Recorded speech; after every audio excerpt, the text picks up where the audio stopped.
In this quick guide, I'll show you how to set up the Combat Hazmat suit's air tank in Unreal Engine 5.7. This tutorial is specifically focused on attaching the air tank to the MetaHuman skeleton.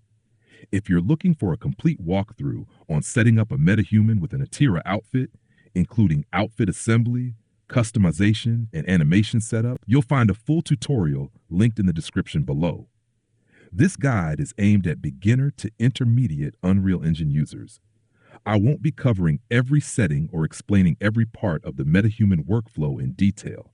So if you're completely new to MetaHumans, I recommend starting with the full setup tutorial first. Before we begin, make sure you have the required MetaHuman plugins enabled in your project. You'll also need a MetaHuman character, the Combat Hazmat outfit, and an animation to test with. If you don't have an animation ready, you can use the default MetaHuman animations included with Unreal. I cover where to find those in the full tutorial linked in the description. With that out of the way, let's get started. First, open Fab and download the Combat Hazmat outfit from Atira Studio.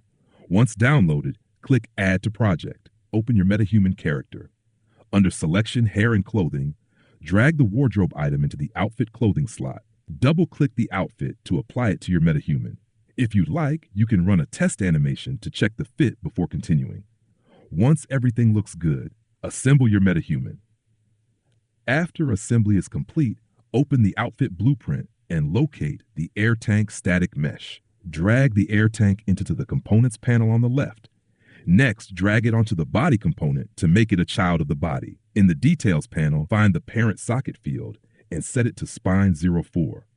Now adjust the position and rotation until the air tank sits correctly on the character's back. Once you're happy with the placement, save your blueprint. Finally, play an animation on the character. The air tank will now stay attached to the back and move correctly with the body animation. Oh, and yeah, the glitching hands bother me too. The fix for that is linked in the description below.